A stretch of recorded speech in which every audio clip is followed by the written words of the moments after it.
Hi everyone, I'm Jess. I am a marketing automation consultant. I've been using Pardot for a few years now. I also run the formerly known as the Pardot user group. It's now the UK B2B marketers group. We still have a heavy focus on Pardot, but we kind of focus more on B2B and other apps around that as well.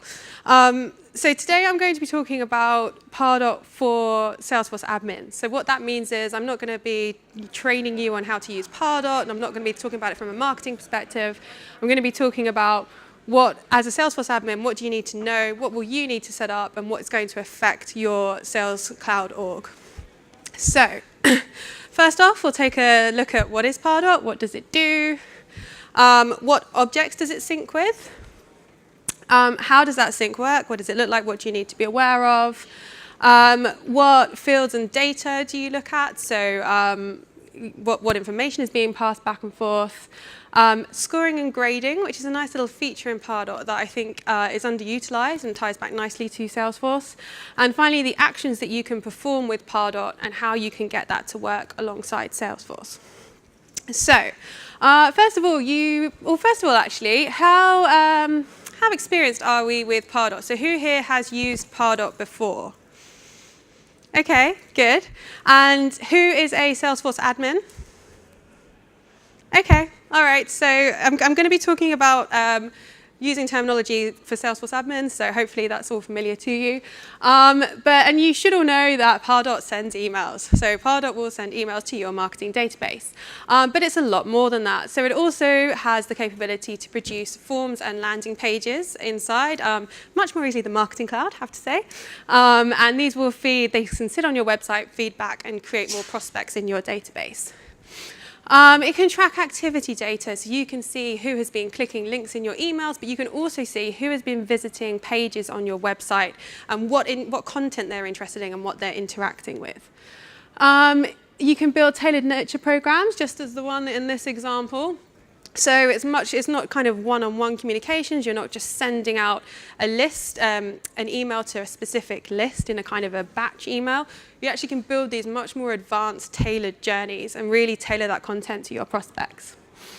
And using the scoring and grading that I mentioned earlier, you can prioritize your hottest leads. So not only can you get all of these prospects and nurture them and get them to a point where they're really interested and want to talk to you, you can actually tell your salespeople which people are the best for them to focus on first, who is most interesting to your company. And finally, something else that it does a lot better than Marketing Cloud is it syncs that data back to Salesforce. So it's a native sync, and it populates that data back and forth, so everything is up to date. And then there's a lot of really interesting stuff that you can do because of that sync. So I've just mentioned it a couple of times, just very quickly. I don't want to dwell on this, but the difference between Pardot and Marketing Cloud, if you're not sure. Pardot, and I've got this in brackets, Pardot is focused on B2B and Marketing Cloud is focused on B2C. That's not exclusive. I've got clients who use Pardot for B2C. I've got clients who use Marketing Cloud for B2B. It definitely works both ways. In general, and I think you'll see why, Pardot is more designed for B2B, but that's definitely not exclusive. Pardot has a native sync with Sales Cloud, as we've already mentioned. It does have an API, but it's pretty limited. There's not a huge amount you can do with it. So in most cases, if you need to integrate with another system, we would say put that back in Salesforce and then just sync the data across. Marketing Cloud, however, is built for that external data. It's built to interact with other systems, and you can use external data tables within Marketing Cloud. Pardot there's a big focus on lead nurturing, so nurturing those leads through, and Marketing Cloud is really designed for more complex interactions, including transactional data, such as left shopping basket emails.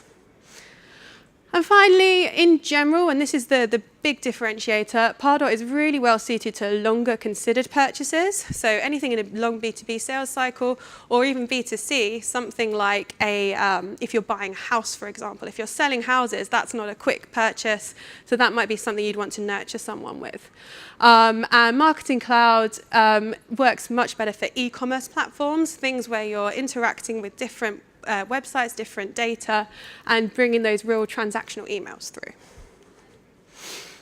So, what objects sync to Pardot, between Pardot and Salesforce? So, first of all, you might have heard me mention a couple of times the word prospects. All people records in Pardot are called prospects. It can be confusing.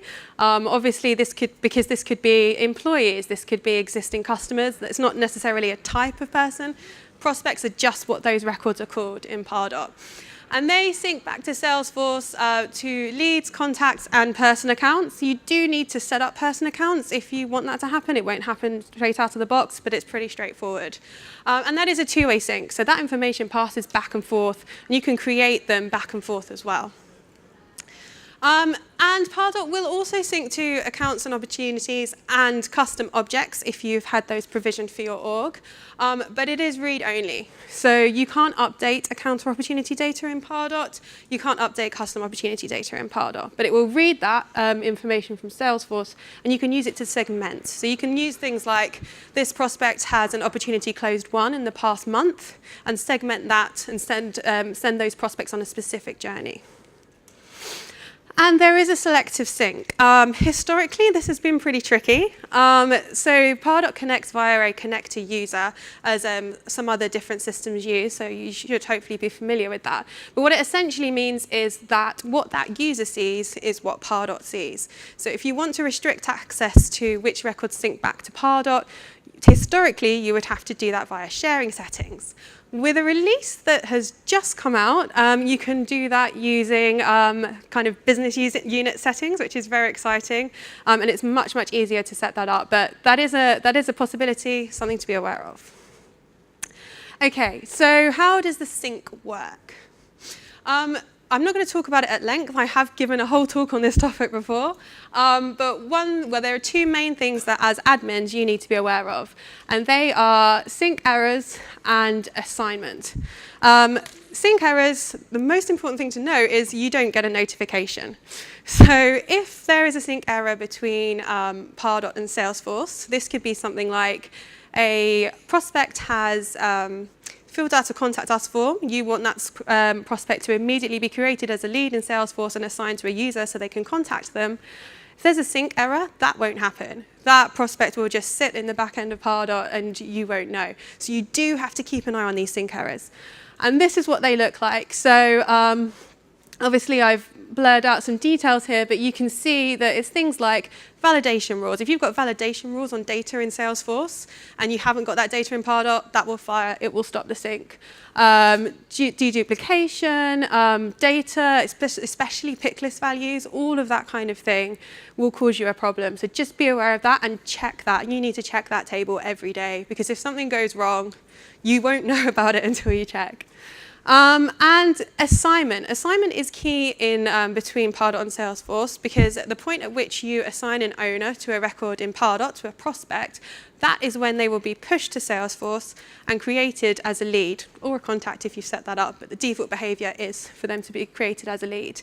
And you can do that in a few ways. The good news is you can use Salesforce assignment rules. So if you have an active assignment rule in Salesforce, you can choose that as an option in Pardot, and you can just use those rules. So you don't need to necessarily set that in Pardot. But you can. If you haven't got those running in Salesforce, you can. You'll see we've got a few different options here. You can also use queues.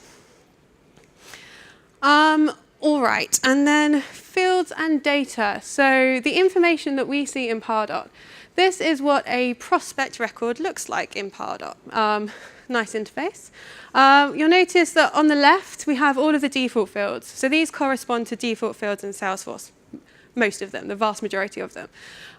You'll notice things like, I don't have an account name here. It's actually because I'm connected to a sandbox, and my company doesn't exist in this sandbox.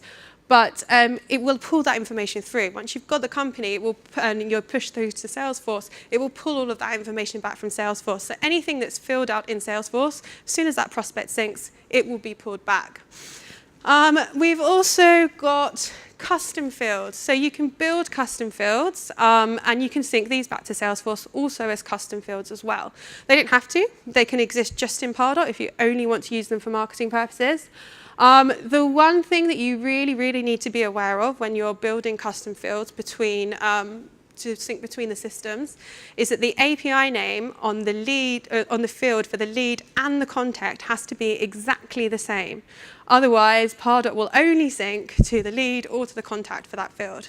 So just make sure when you're building those custom fields in Salesforce, the API name is the same.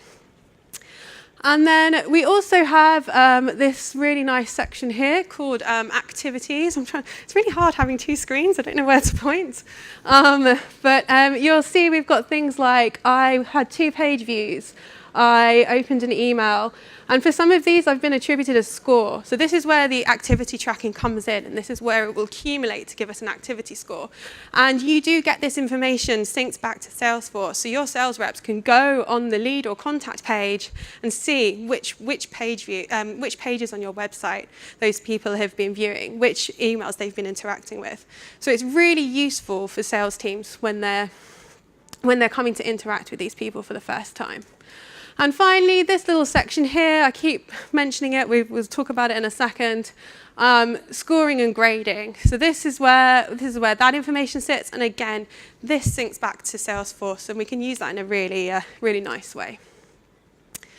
Okay, and so this is what the data looks like in Salesforce. So you'll see that we've got some custom fields here. So these come as part of the managed package that you install in Salesforce from Pardot. These are not all of the fields. These are also not necessarily fields that you have to put on your page layouts. The scoring and grading is particularly useful, but you can see you've got this information and it sits in Pardot now. Without going into too much detail, if you connect campaigns, which we'll talk about at the end if we've got time, then you'll be able to get actual activity data and sitting natively in Salesforce as well, which means you can do some really interesting reporting.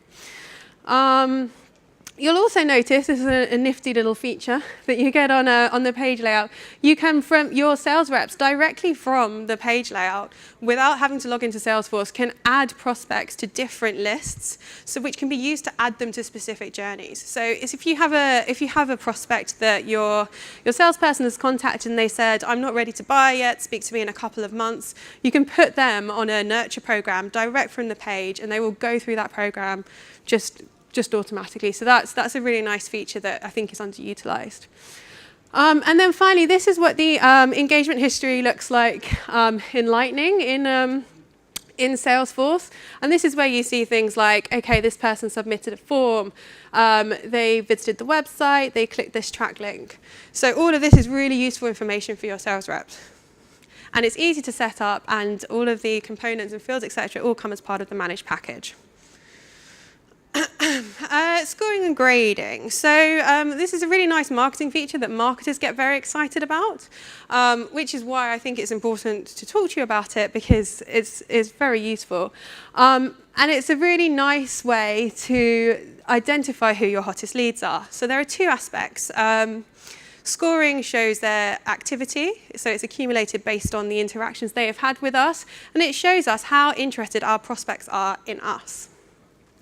Grading is based on demographic data, so it's things like job title, their industry, how well do they fit our ideal profile for a customer. And that is a grade, that is a letter grade, and so you can use the 2 together to prioritize for your sales reps. And I've seen this used in really interesting ways. So obviously, you can do things like prioritize list views. So you can say A-grade prospects with a score of plus 100. But you can also use this in your assignment rules. So you can say, okay, well, anyone who's like an A-grade customer, we know that's a big prospect. We want that to go to one of our top sales reps. And someone who's really interested in us, but maybe is a C, we're not sure that they're exactly a key account for us, maybe they can go to someone more junior. So you can really start to use that information in a really interesting way. And then finally, the actions. So there are a few different things that you can do in Pardot. And the key thing is to remember that there are different ways that you can interact with Salesforce to do much more. So obviously, we've already talked briefly about email. So you can send emails to Pardot. So you can send one-on-one, you can send them as part of a journey. You can send list emails as well, monthly newsletters, really useful stuff. And you can send notifications directly from within Pardot. So you can send email notifications very easily, doing things like if somebody completes this form, if somebody registers for this webinar, let's send an email notification to their assigned owner. And that's really easy to set up in Pardot, and it can be, some people like to do that in Pardot rather than in Salesforce because it's so much easier. And your marketing users can do it. Assignment, we've already talked about, many different ways to assign in Pardot. And then the two key things that that really are useful for you, that will tie back to your org, are that you can add prospects to a campaign with the status of your choosing, and create tasks. And obviously you can use those two things to trigger all sorts of processes in Salesforce. I've seen things like Pardot doesn't have capabilities to send text messages, SMS messages, but obviously if you push it back to Salesforce, create a task, you can trigger that from Salesforce. So there's all sorts of things that you can do there. I have got time to talk briefly about campaigns before I dive into a quick demo. So campaigns are a real key thing now in Pardot. So Pardot is moving much more closely aligned to Sales Cloud. We've got a really nice alignment, particularly around campaigns. The campaigns in Pardot and Salesforce historically were separate. They were two different entities. You can now link them one-to-one. You do still, and this one is key, even if you connect your campaigns, you still have to use completion actions or rule actions to add prospects to a campaign in Salesforce.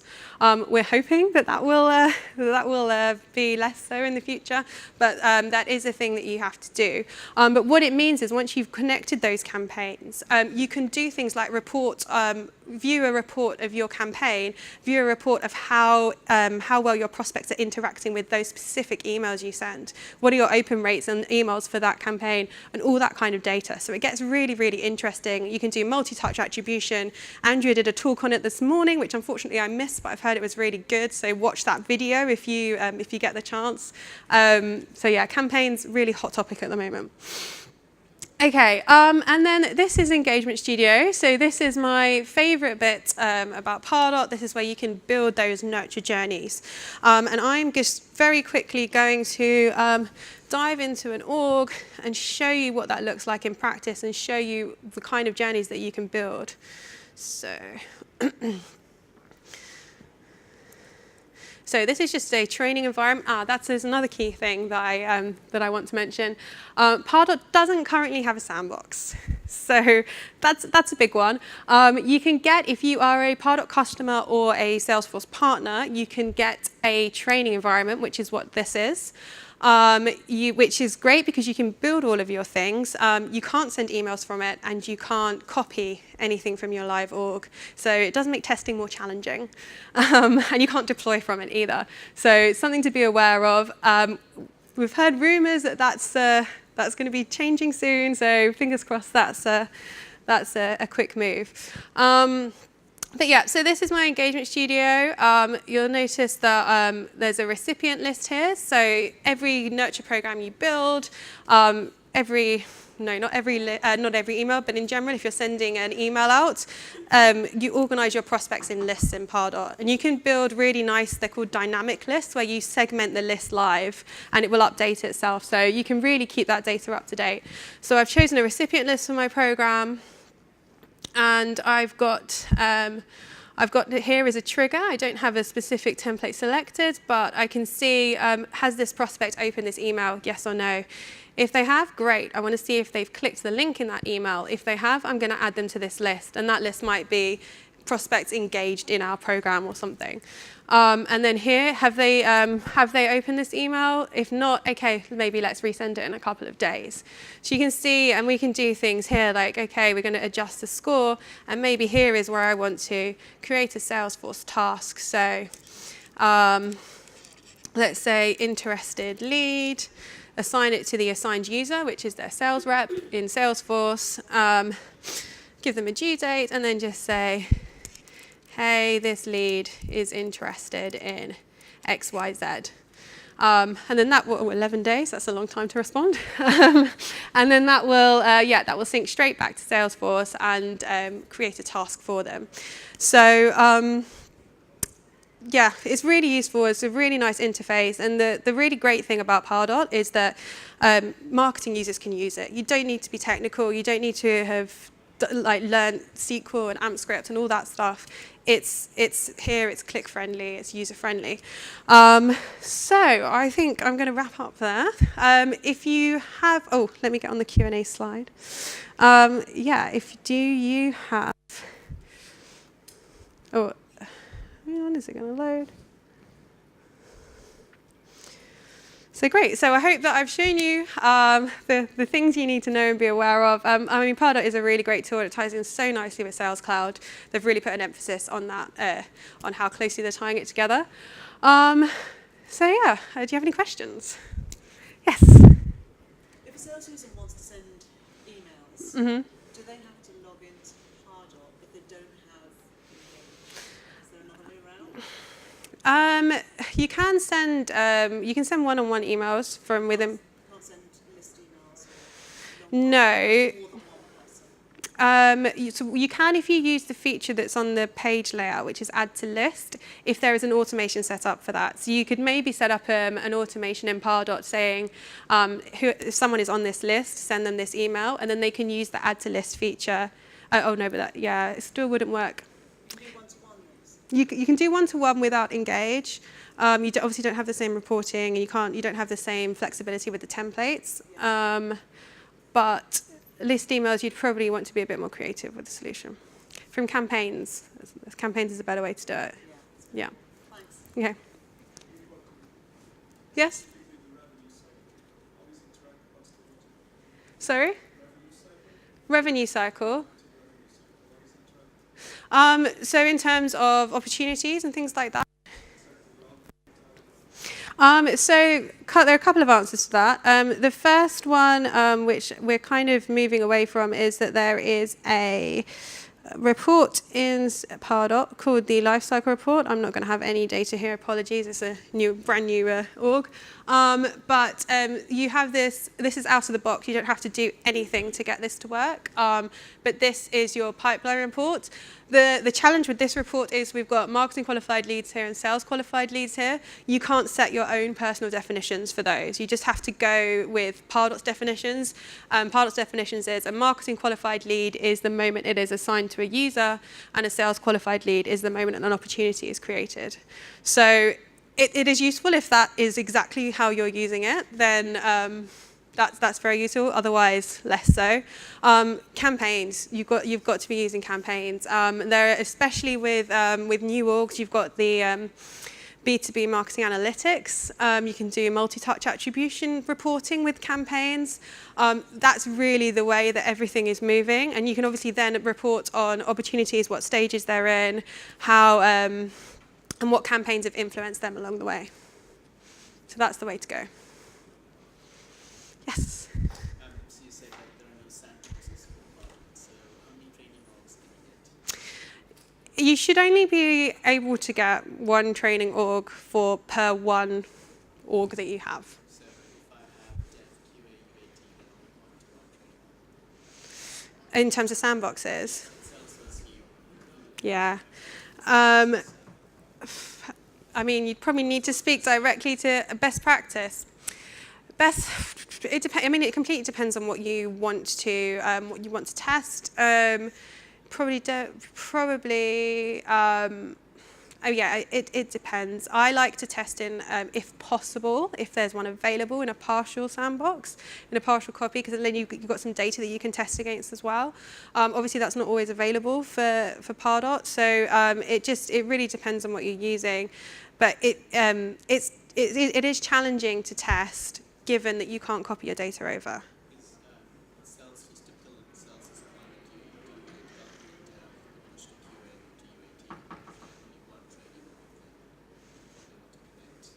Yeah, it depends on your internal processes. You definitely wouldn't want it in UAT. I'd say Dev or QA, but maybe QA if that's where your data is.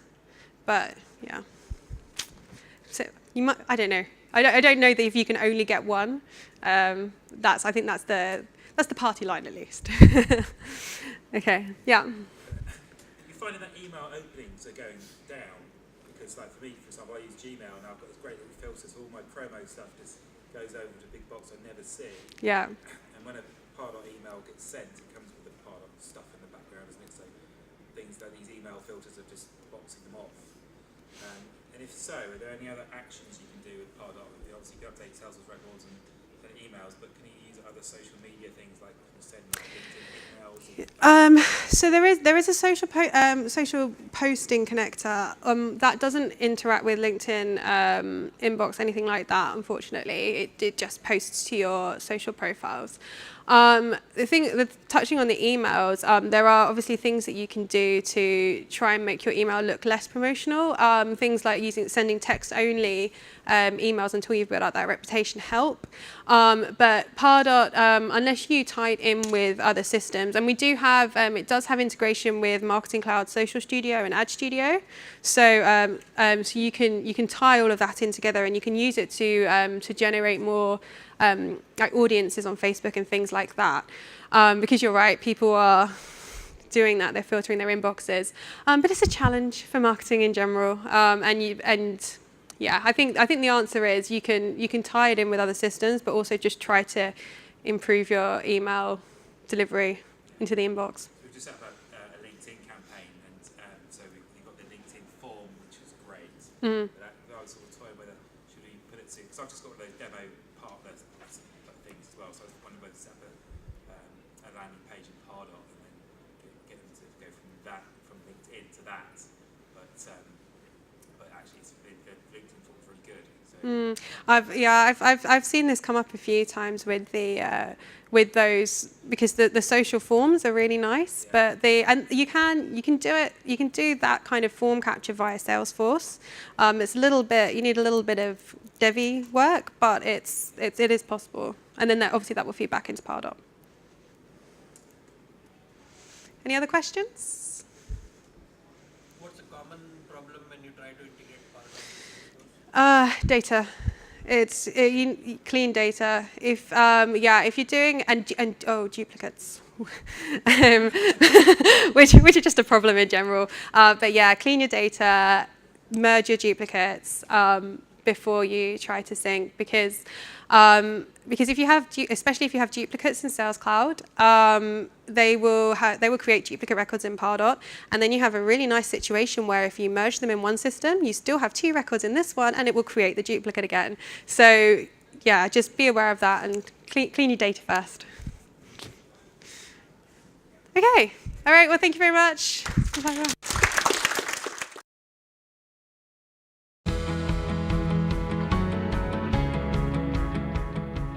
Copado separates user stories into individual feature branches in your code repository. This makes it easy to deploy code into multiple environments without having to worry about other developers' changes being introduced accidentally. Copado also automates the process of doing a pull request, making it easy to compare code from one environment to the other. Earlier, with chain sets, adding metadata components used to take time.